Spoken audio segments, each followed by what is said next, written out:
The Andaman and Nicobar Islands, lost in the obscure waters of Bay of Bengal, would not have been a part of India if it wasn't for the British. It is closer to Myanmar and perhaps belongs to them geologically. The mountains of Myanmar are directly connected to the mountains and the island ranges of the Andamans and Nicobar. It is exactly 120 million years ago the birth of the Andamans brought in a new geological change in the Bay of Bengal. The old Indian plate that crashed into the Eurasian plate at Myanmar formed these islands. The nosediving of the Indian plate under the Eurasian plate has caused series of high-pressure zones that have eventually been released through volcanic eruptions. And ever since, the islands are continuously forming, either through mud volcano or active fiery volcano. And even till date, the fiery volcano is seen at Nalkondam and Barren Islands, presently known to be the only active volcanoes in India. The activity continues to this day, where the islands are bombarded by some of the worst earthquakes that indeed brought down the four wings of the cellular jail.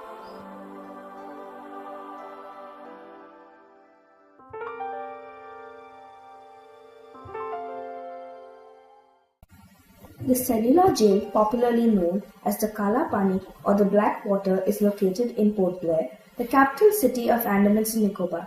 The British established a penal colony in the late 18th century, which is one of the murkiest chapters in the history of colonial rule in India.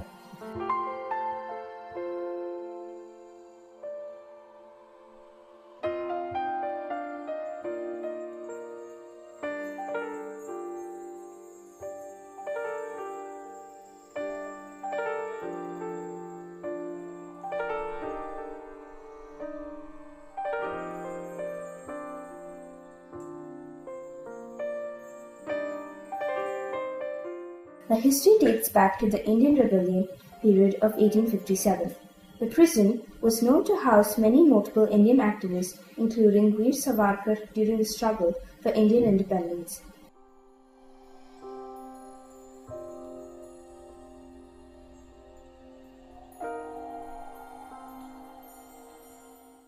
We got a glimpse of the only 3 wings of cellular jail through an evening walk and an extensive, painful history by attending the Sound and Light show.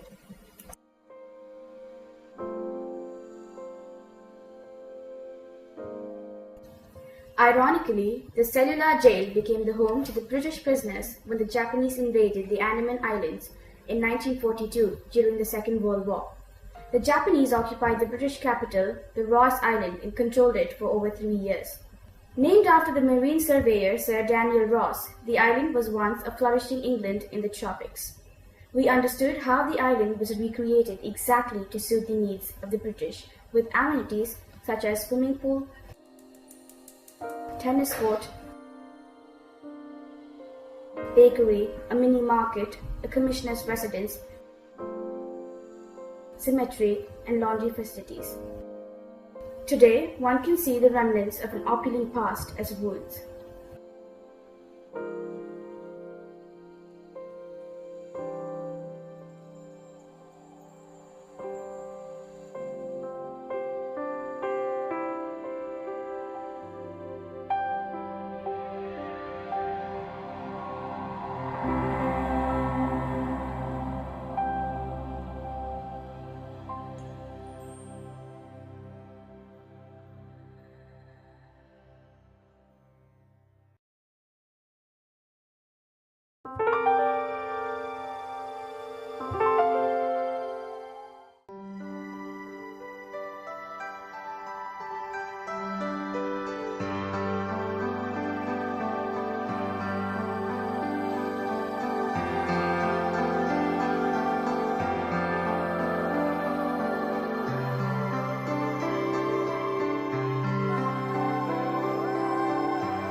We witnessed the rainforest having a unique distinction of different layers like the ones found in Amazon,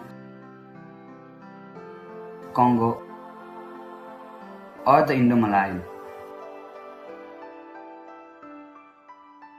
As nature believes that everything in the world is recycled absolutely, The forests here show a complete cycle from birth to death.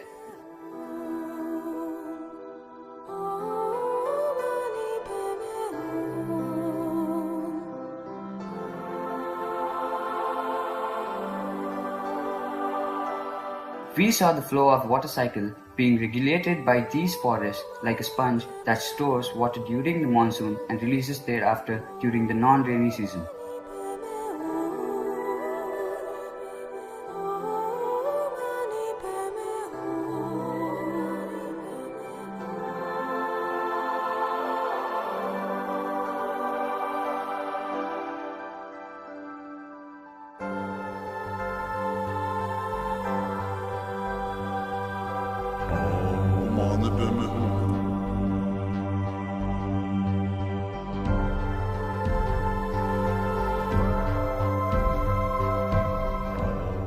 Coupled with these kinds of water levels, in the air coming from the forest and the ocean, we experienced the highest levels of sweat throughout our journey.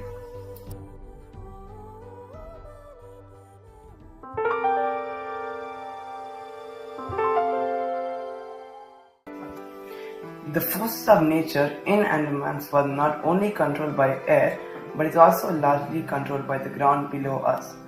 The era of dinosaurs mainly saw the upliftment of the Andamans from the sea, especially the Balatang Island region. We learned that this island today is made up of limestone. One may wonder where these limestones came from. For a geologist, these limestones are very young, formed by compression over the last 100 million years of ingredients such as fishes, shells, skeletons and coral. Today, these limestones don't exist as limestones but have turned into something unique. The caves with pillar-like structures called stalagmites and stalactites.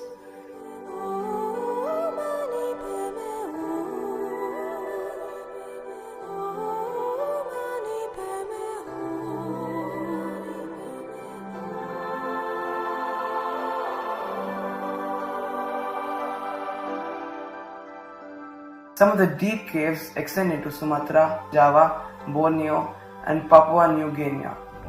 The closest of these caves are found in Bora Caves near Araku and Vishakhapatnam. You may also wonder how these caves were formed.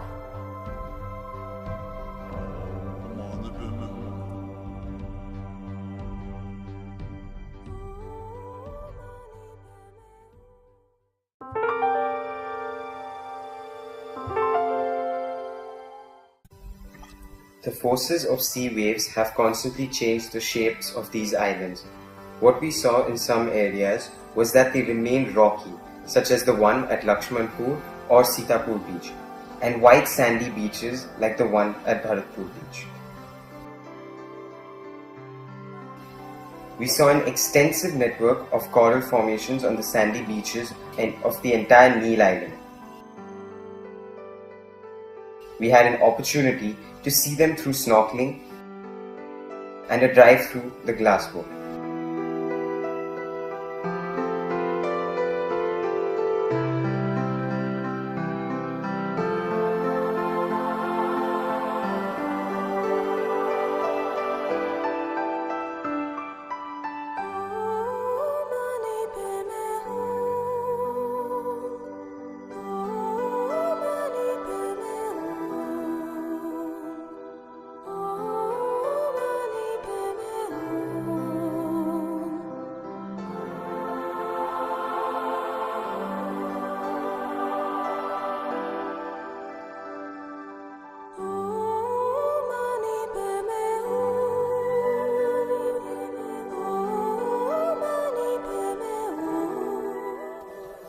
We have studied extensively in geography about the coastal land features where the waves cut the rocky cliffs.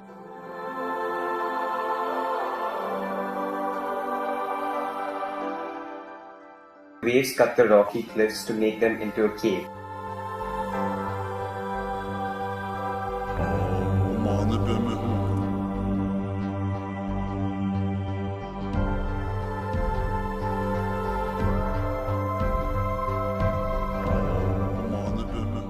Then an arch with a bridge, finally the breaking down of the bridge to form a stack.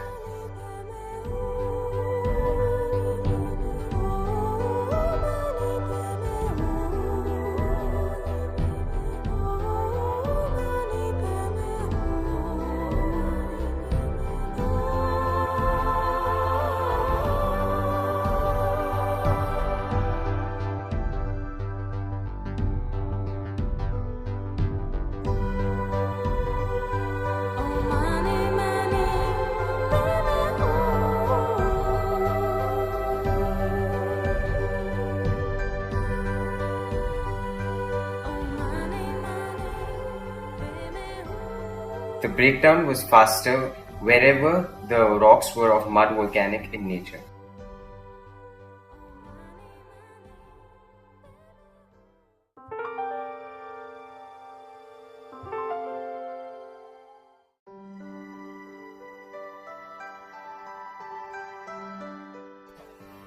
However, we must understand what this mud volcano is. It was very exciting to see an active mud volcano in the Baratang Island, which has remained active since the Asian tsunami of 2004.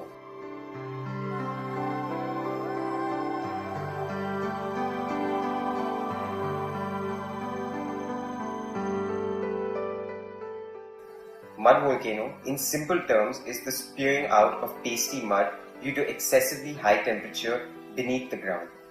The high temperature is influenced by the magma. The mud is accompanied by gas bubbles, which sometimes are highly explosive in nature. There's a small gas collection chamber that's for pre-seismic geochemical activity. They collect the gas over there, and there's a small research lab. They separate all kinds of gases, mostly found are methane. If you light a matchstick, it will catch fire.